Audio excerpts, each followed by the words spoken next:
वो फोन कर रही है, मुझे भाभी किसी तरह से आना चाहिए। मैंने कहा मैं भी कोशिश कर रही हूँ, माँ की स्थिति में सुधार होते ही मैं आ रही हूँ। मेरे हस्बैंड वहां बैठे रहे हैं और मैं जल्दी जल्दी आई। यहाँ आने के बाद कपिल देव सर मेरे सामने हाथ जोड़कर खड़े।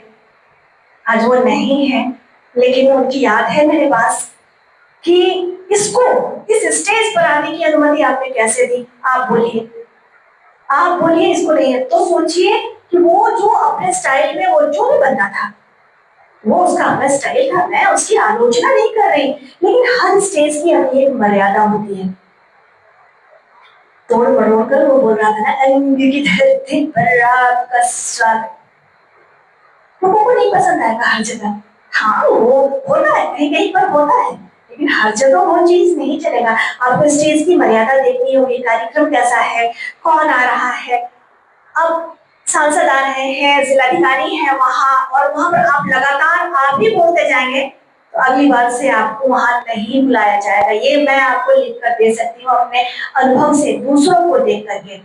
वहां पर आपको थोड़ा साइड रहना होगा, और जो वहां का प्रोटोकॉल है उसका आपको पालन करना होगा। बहुत सारी बातें ऐसी होती हैं। प्रोटोकॉल का मतलब है पहले किनको बुलाना है, उसके बाद किनको बुलाना है, फिर किनको बुलाना है, उसका भी नियम होता है। ऐसा नहीं होता है कि हम किसी को भी बुला करके स्टेज पर पहले ले आए। बहुत छोटी छोटी बातें मैं आपको बता रही हूँ, और भी अगर आप लोगों को कुछ भी पूछना हो इस बीच में मुझे रोक कर आप लोग पूछ सकते हैं। इसके अलावा आप लोगों को अगर कोई और भी जिज्ञासा हो, 2 दिन, एक दिन डॉक्टर विजय मिश्रा जी ने आपका क्लास लिया, दूसरे दिन राजीव कांत सर ने आपका क्लास लिया। मैं तो नहीं जानती कि इन लोगों ने आप लोगों को क्या क्या बताया है और आप लोग और क्या जानना चाहते हैं। स्टेज अनाउंसमेंट के बारे में जैसा सर बोले, स्टेज अनाउंसमेंट के बारे में और भी कई कई बातें हैं। बहुत छोटी छोटी बातें होती हैं कि जिनका ध्यान रखना जरूरी था। कई बार होता है कि 2 अनाउंसर होते हैं स्टेज पर, एक मेल एक फीमेल, या फिर कई बार 2 फीमेल ही होती हैं। तो इस क्षेत्र में जब आप लोग आएंगे, मैं तो हूँ, कई बार ऐसा भी होता है कि जो आपका को अनाउंसर है उसको शायद पसंद ना हो कि आप बोले, ऐसा होता है। ये नहीं किसी की शिकायत या वो वाली बात नहीं है, वो लगातार बोलता जाएगा और आप इधर अंदर ही अंदर घुट रहे। मत घुटिए, बिल्कुल नहीं, क्योंकि जो श्रोता बहुत समझदार है, जो आयोजक है बहुत समझदार है। आपको अगर 5 मिनट के लिए ही माइक मिलता है ना, आप अपना परिचय दीजिए। परिचय का मतलब ये नहीं मेरा नाम आकाश कुमार है, मैं ये नहीं, आप बहुत अच्छे से बोल जाइए, बहुत अच्छे से बोल जाइए। लखबीर सिंह लखा का कार्यक्रम था, मुझे माइक नहीं मिला, बहुत कम देर के लिए माइक मिला, लेकिन उसी 5 मिनट में मैंने जो कहा, आयोजक मेरे पास आए कि मैम आप नहीं बोल पाई ज्यादा, लेकिन जो भी आपने यहाँ पर जो बोला है हम लोग को बहुत अच्छा लगा, हम लोग बहुत प्रभावित हुए हैं। तो ये भी हो सकता है, जरूरी नहीं कि आप जितना लिख कर ले गए हैं सब में सब आप बोल दें, ऐसा नहीं होता है। लेकिन आप अपनी तैयारी जरूर रखिए। अचानक से भी आपको अगर माइक मिले, अभी कहलगांव में रेलवे का एक कार्यक्रम था, उसमें मुझे बुलाया गया था और कहा गया कि आप सुबह सुबह यहाँ आ जाइए। कहलगांव का रोड भी खराब है, बाय रोड भी नहीं हम लोग जा सकते थे। तो मैंने नोडल अफसर से कहा कि सर 9 बजे से प्रोग्राम है, प्रधानमंत्री का कार्यक्रम था, उसमें तो पहले पहुंचना होता है, लेकिन फिर भी मैंने कहा कि सर मैं अगर 9 बजे भी स्टेज पर आई ना तो मैं कार्यक्रम को कर लूंगी, आप चिंता मत कीजिए। लेकिन उन्हें बहुत ज्यादा टेंशन थी कि नहीं आपको पहले से आना होगा। और सचमुच मैं एकदम सुबह सुबह 6 बजे पहुंच गई, पहुंच करके सारी तैयारी वहां पर मैंने उन्हें दिखाया। वो बहुत इम्प्रेस्ड हुए कि इस कार्यक्रम को लेकर आप 3 बजे की ट्रेन कैसे पकड़ ली।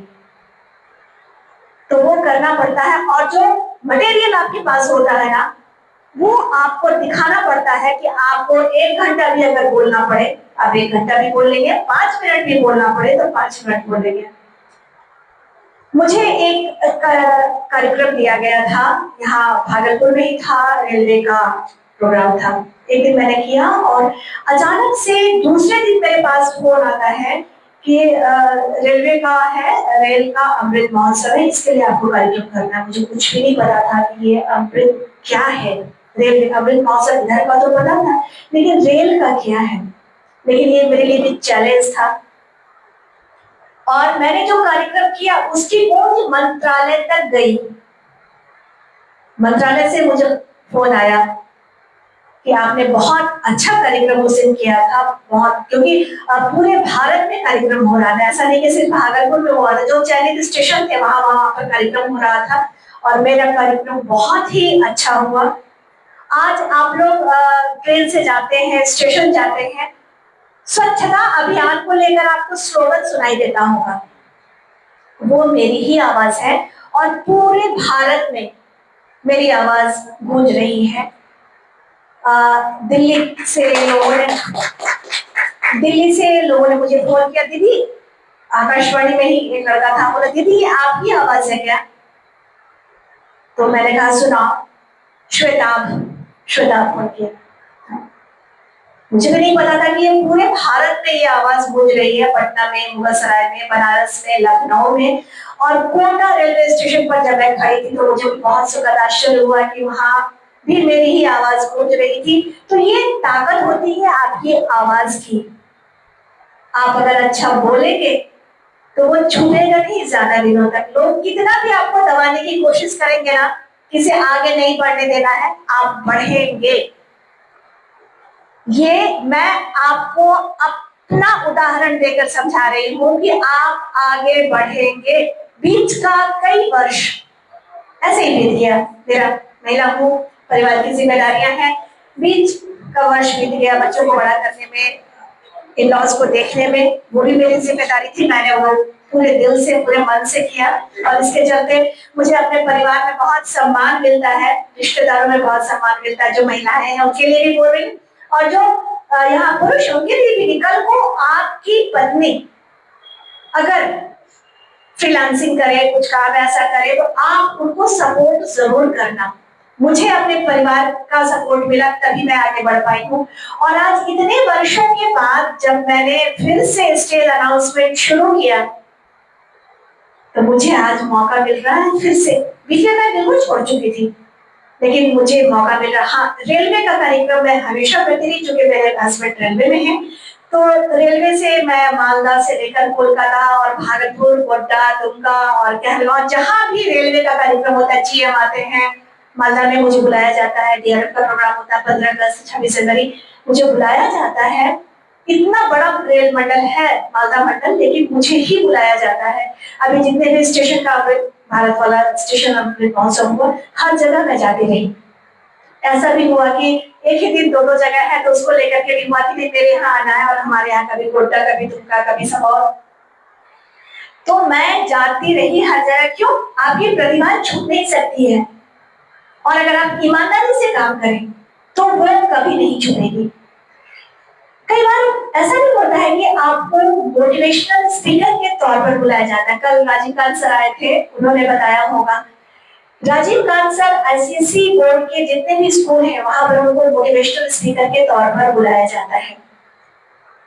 तो वो ऐसा नहीं कि सर ही ये काम कर सकते हैं, उनको बहुत एक्सपीरियंस है, ऐसा नहीं, आप भी कर सकते हैं, लेकिन उसके लिए भी जो जरूरी है कि आप पढ़ें, खूब पढ़ें।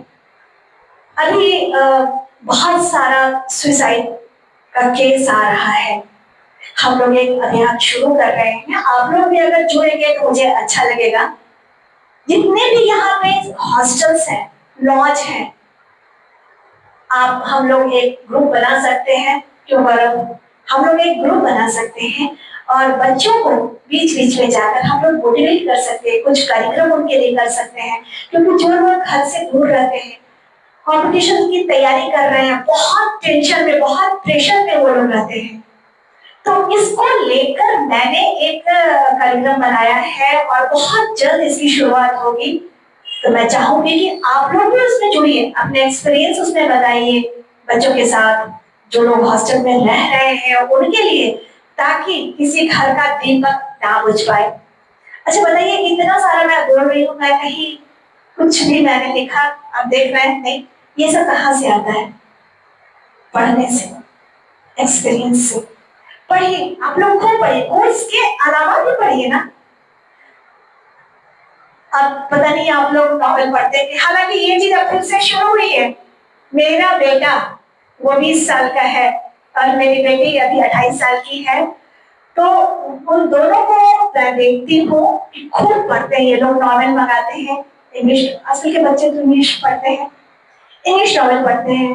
हमारे समय में हमारे घर में लाइब्रेरी होती थी, हम लोग पॉकेट मनी का सारा पैसा उसी में डालते थे, हम लोग खूब किताब मंगाते थे। मैं बचपन से शिवानी जी की किताबें पढ़ रही हूँ। शिवानी जी को आप लोग जानते होंगे, वो हिंदी की बहुत बड़ी लेखिका थी, अब वो नहीं है। मैं पद्मा सचदेव को पढ़ती रही हूँ, इतनी अच्छी हिंदी। अभी मालती जोशी को मैं पढ़ती हूँ, मालती जोशी भी शिवानी जी के लेवल का लिखती है, बहुत अच्छा। मृणाल पांडे तो शिवानी जी की बिटिया है, उनको मैं पढ़ती हूँ। आप लोग पढ़िए, खूब पढ़िए। बस 1 मिनट का ब्रेक मैं ले रही हूँ तुरंत।